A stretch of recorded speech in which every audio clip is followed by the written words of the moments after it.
We're seeing troops amassing at every border. Oh, hey, girl, what's up? Clive, you're back. I am. And with glad tidings for once.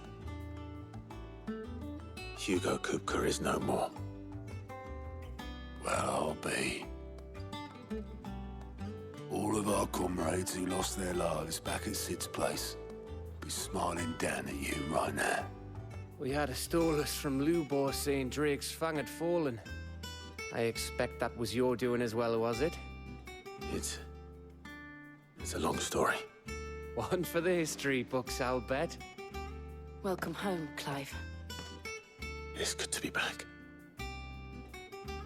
You look better. I feel it.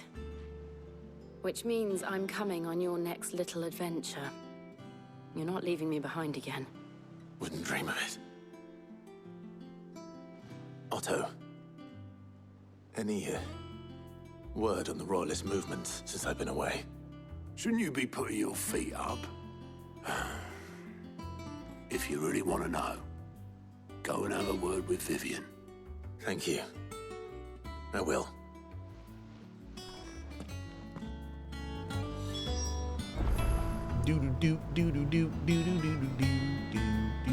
Up, history lesson incoming. Cat, take some notes. The conquering hero returns, and with hardly a scratch on him. I may have picked up one or two. Well, the fact that you came straight to me instead of visiting our resident physiker suggests that you picked up something more important. A scent. The scent of Waludas. The very same. But whatever plans Kupka was hatching with the Royalists, he took them to his grave, as did his men. Slaughtered by the orcs who'd taken over the Fang. Orcs, Vivian. I've never seen such creatures in Storm before. The Waludas must have ferried them over from Ash, but why? Why work to rescue Kupka only to invade his home, the mother crystal of an allied nation, and let both fall? It makes no sense. Do you know the tale of the blind men and the Adamantus? One can often be led astray by focusing too closely on individual details. One must instead see the bigger picture. And what bigger picture is there than my map?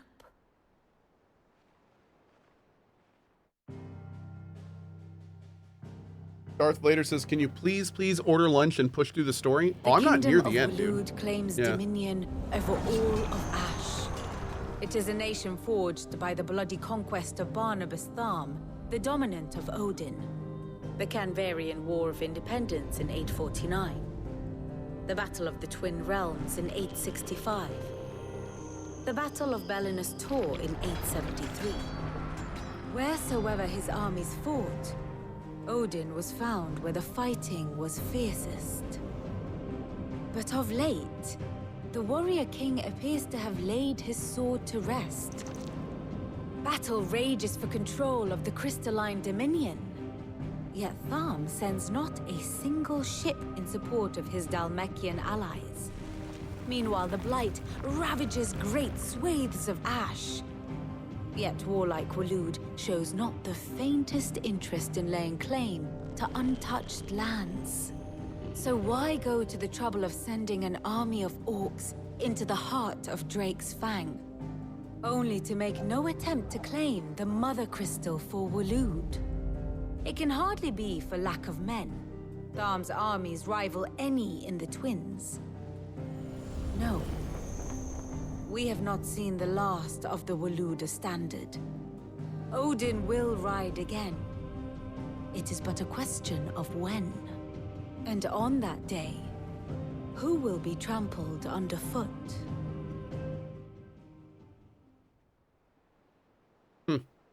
In summary, I know not to what end the Royalists betrayed Kupka.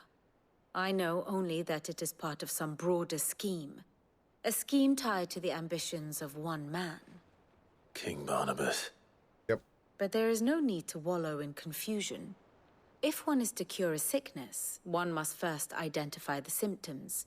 And your Lord Uncle has volunteered to do just that by keeping an eye on the Royalists' movements.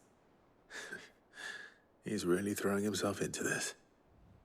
Indeed he is. Which means all that remains for us to do is await his reports. Well, not quite all in your case. The people of the Hideaway must hear the news. Justice has been done. Hugo Kupka is dead. The wounds he left that night are still raw, especially for those who lived with Sid the longest. Tell them that those wounds might finally begin to heal. Consider it the price of today's instruction. I've never known you to be sentimental. What can I say? I am only human. And we are, all of us, sentimental animals at heart. I suppose we are. Very well. I'll go and spread the word. No, but to answer your question more directly, I'm definitely taking a lunch today because I have a meeting at noon that I need to go to. I'm actually meeting with Elgato. They're going to try to help me figure out some of the issues that I've been having lately. Shout out to them for that, which is very nice of them.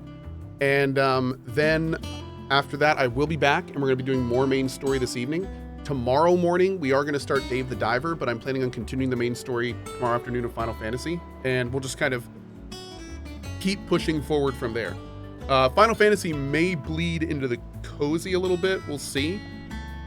But I'm probably planning on doing most, if not all, of the main story in the mainstream, I think. It kind of depends on if anything else picks up over the next week, which, you know, we'll have to see. We'll have to see. I wonder if my dog is still buried in this man's nuts. What?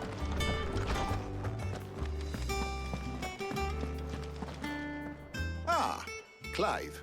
Have you come seeking the gift of knowledge? No. To share mine, actually. Akron, got him! Hugo Kupka is dead. Oh my. Can it really be true? Aaron, thanks for giving away that mug. He's crying. He is. The big baby. And with good reason, children. These are tears of joy. We must offer up a prayer to your parents that the heavens might weep with us. There shall be no lessons today, only thanksgiving and merrymaking. Go, put away your things. All right. Brilliant.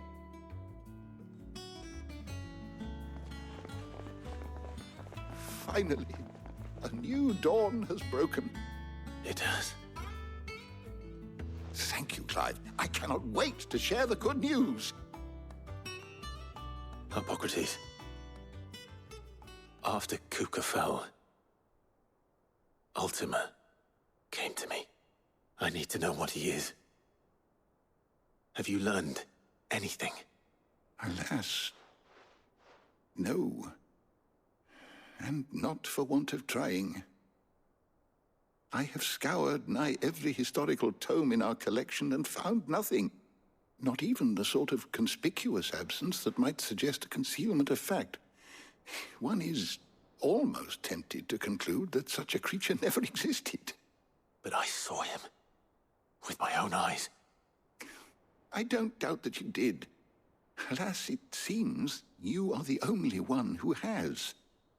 Huh. To others, he reveals naught. We see only that which he leaves in his wake, like some terrible force of nature beyond the ken of mortal man. A bringer of death.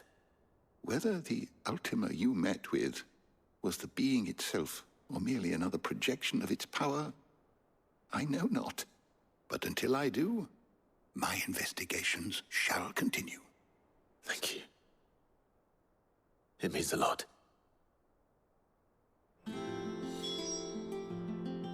Okay.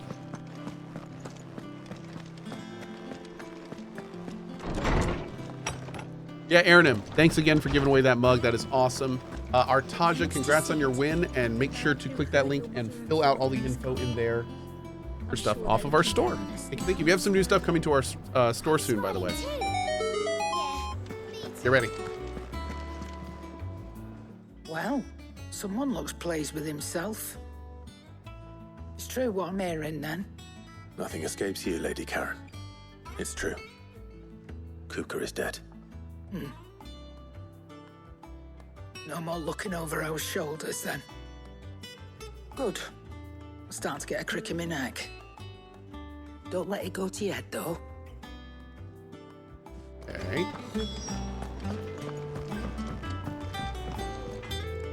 Blackthorne, do you have a moment? What is it? I'm busy. I wanted to tell you that Hugo Kupka is dead.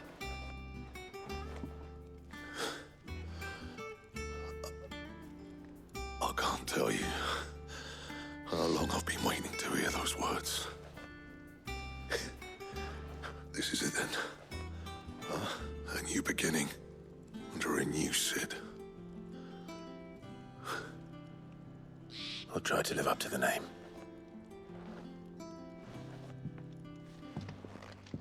That was a T-pose. Nice. I saw that. Let's see That's if Otto kind has of anything else sweet. for Like me. he's been calling him Clive ever since, and I wonder if he just like, what, dude? If Blackthorne starts calling us Sid, that would be wild. That would actually be wild. Clive? Nope, he's not. That actually would have been an Thought it would amazing be. touch. That's too bad. Oh, hold on. Let's see if we can buy this first. And?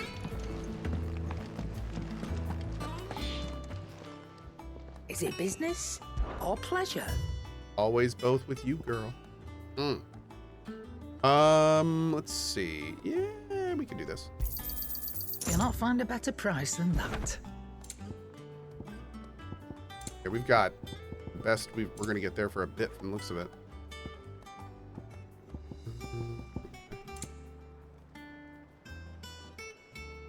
I can buy 10. Oh, okay. Don't need all those right now. We good. Hey, bud. Okay, that's okay. That's okay. All right. Is that all? Back, are ya? Not saying fortune, do you? Wow, look at that. Not my best work, but it'll do. Nice, dude. Big You'll thank upgrade. me later. Hell yeah. Great. Anything else? Do we know who sent Benedicta's head? So we don't. Clive, it looked like Clive was taking credit, but he was taking credit for killing Benedicta, which he did. He didn't directly take credit for sending the head. In fact, we don't even know if Clive knows that the head got sent. The assumption is that Sid did it, but that's only because Kupka was flipping out at Sid when he received the head. But we still don't actually know who did it, and I have a feeling that it wasn't Sid or Clive. Sid does not seem like that kind of person, especially because it wasn't advantageous for him to rile up Kupka, and more importantly, Benedicta was like a friend to him in a lot of ways. So my guess is that there's a third party. Yeah. No surprises there. We don't know yet, and please don't spoil it. You barely sat down since you came home. Vivian got you running errands or something? Just spreading the word. I sent the head. That was me, actually. Yeah, it was me. Cohh sent the head. It was me, Dimitri. So, the professor's got a soft side, has she? I'd never have guessed. No. She was right, though. Everyone was glad to hear the news. Ah, but you ain't told everyone. I can think of plenty of friends back at the old Hideaway who'd sleep more peacefully for knowing. Not least of all Sid. You should tell him. You're right. I should. And I will. Well, when you do, be sure to take Mid with you. She's been going at it hammer and tong down in that workshop of hers, trying to do her father proud. I can't remember the last time she visited the old sod's grave. Very well. I'll suggest it. Cool. Hey, bud. I had to play again, okay? Mwah. There you go.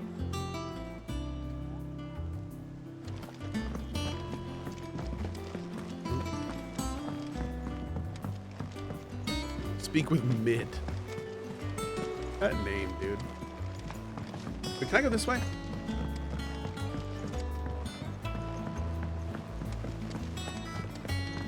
You can go this way, right? Yeah.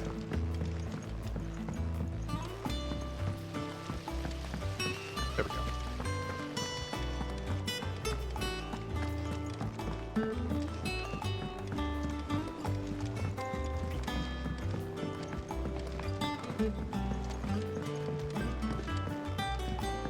If I don't come up with something soon. All right, Clive? What do you want? I'm going to visit Sid, and I thought you might like to come with me. Sorry, I'm too busy for all that right now. I've got to get this thermal displacement stack sorted. Thermal... Displacement stack. Here. And this is for... Only the fastest, finest ship the world has ever seen. The Enterprise. Me and my dad designed it together. Where other vessels rely on the fickle winds to drive them through the water, ours is fitted with mithril engines. And those things have got more push than a behemoth in a bad mood, and more heat than all the hells put together. Which is where the stack comes in. I may have already talked some tight-lipped shipwrights into putting the hull together for me in a little dockyard in Canva. But the stack's a bit more involved, so I'm building it here. Thing is, it's so involved that I'm running behind and it's starting to hold things up over at the shipyard. I'll come and see my dad, though, when I'm done. Whenever that is. Is there anything I can do to help? Good old Clive. I were hoping you'd say that. First things first, I need some parts meching. The stack will be made up of 3 major components.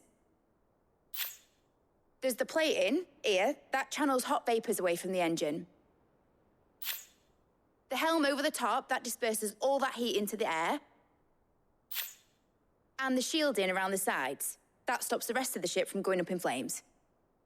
Seems like a plus. A full suit of armor, then. Probably best to take it one piece at a time.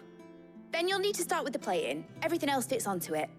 I've got the designs and the list of materials here. Show these to Blackthorne. He'll know what to do. Okay. I can't make head nor tail of them. Looks kind of like a hookah. It's a giant Luckily, hookah. you don't need to. So Mid is basically classic Sid. Well, Mid is Sid's daughter. Yeah.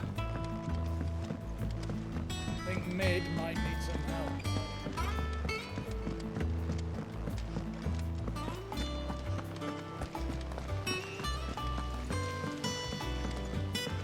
And Mid, yeah, somebody, I never really caught this, but apparently Mid is in other Final Fantasy games too. I didn't know that. So Mid is Sid's kid? Yes, Mid is Sid's kid. But Mid does not have kids, so there's no kid Mid to be a kid of Mid while being the daughter of Sid. So Sid has no grandkid. Okay. Blackthorne. Can I If ask there was a favor? kid though, Mid would be Mid. Hell with it. It's for Mid. This my last chance to say I'm otherwise engaged. Spare myself the arseache. Go on then. What is it this time? She said you would know. Here.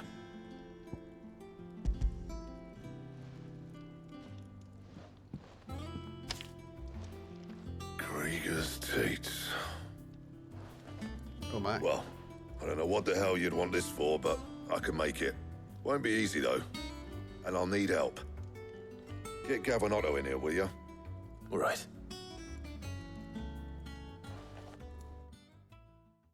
Oh, the fetching. SF Fallen and Gunlove, thank you for the subs, guys. So Mid's roped us all in here again, hasn't she? Typical. Still, if that's what it takes to get her to visit Sid's grave, I'll do what I can. And, what is it we need to do, exactly? Take a look at this. It's this plating. The usual sword grade steel won't work. We need something that can get very hot, very fast, and still keep its shape. That means an alloy. Something that won't break or buckle at the temperatures she's talking about. Which is where you lot come in. I need materials, and I've got my work cut out already. You'll have to fetch them. Now, there's a special kind of sand I'm after that you can only find out in the Velcroy. Stardust, they call it. As for the rest of the stuff, my usual supply should have it in stock. It just needs buying and bringing back here. Well, we'll get it done quicker if we split up. One of us should probably give you an hand collecting the sand. And the other can go and get the rest from this supplier. Right then. Well, make your minds up who's going where, and we can get this over with. Man, there really is a lot of filler in this game. You going after the Stardust then, are you? Yep. Which one of these two lucky souls is going with you? Gav? Gav, you're with me. Gav, you can keep an eye on me. All right then. So, where do we find this Stardust stuff? There's a river that runs through the southern reaches of the Velcroy. It's the black sand that washes up on its banks that you're after. Southern reaches of the Velcroy, eh? That's down past Alamil. I'll go and scout the place out. See about hiring us a wagon to bring the stuff back. So here's the thing. All right. I'll meet you by the river. While you're off having a paddle, I'll pick up the rest of the stuff from Blackthorne's supplier. Take care. You two, eh? Don't go letting them fleece ya. Fleece me? I'd like to see him try. In your own time. There's two important types of filler. One is filler that gives you, like, character background, fleshes out the world lore, does all sorts of things to kind of, like, make your experience richer. And then there's other filler where it's just doing stuff to do stuff. And I don't mind when a game has, I'm going to call it story filler. I don't mind if there is story filler between major plot points. I don't mind that at all. As long as it kind of keeps things up. But I really don't like filler. I don't, and this game seems to have both so far. But especially considering the length of the main quest, I don't see any need for filler in the main story. Because they already have a bunch of side quests. They have a whole side quest system. Let players that want that filler to be able to do it on their own pace, at their own time. Not necessarily that's something they have to do. So, you know, a little bit of lore filler here and there is fine. But in the same vein, when you're talking about a 30 to 40 hour game, the more filler that's optional, the better. Let players choose if they need a break from the main quest. You know what I mean? Don't necessarily force it on them. So, yeah. Like, one thing that's making me realize that, I hate to say it, but one thing that's making me realize that I'm probably going to be playing a good amount of this main story in the cozy is the fact that, like, a lot of this stuff is not, it's like not even, it feels like side content. It feels like side content. And it's kind of like, it's, you know, I kind of wish all the big bombastic stuff was kind of in a line for the main story, and then all this other stuff was kind of stuff we could do at another time. But yeah, you know, so to answer your question, I don't mind some lore filler here and there, but I do like when the player has the option to get all of the big stuff in a nice, cool, orderly line if they want it. So I hope that answers your question.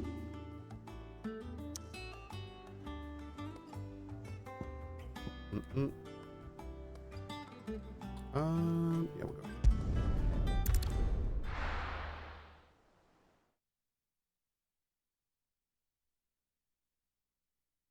Have they said what happened to Torgal? No, he's right there. Yeah, he's just chilling. I think Torgal kind of intelligently gets out of the way during the big fights. Yeah.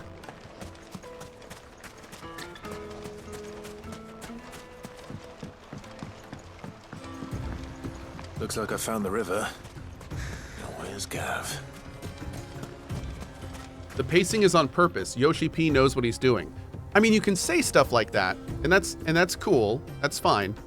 But just keep in mind that pacing is not necessarily always a binary good or bad thing for like the general population. Pacing a lot of times is very much based on a perspective for people. So being like, you know, yeah, Yoshi P knows what's perfect, let him do it. You know, he really doesn't. I mean, he knows what's perfect for him. But I think a lot of people, I think already at this point in the game, I would argue there has been more filler in the main story than I would have liked. And also, if you're going to sit there and tell me that a 350-hour story in Final Fantasy XIV is perfect pacing with as much padded stuff that's in that main story. Now, granted, that's an MMO, so it's not really fair to compare it. But I'm just saying, it's, you know, like, come on.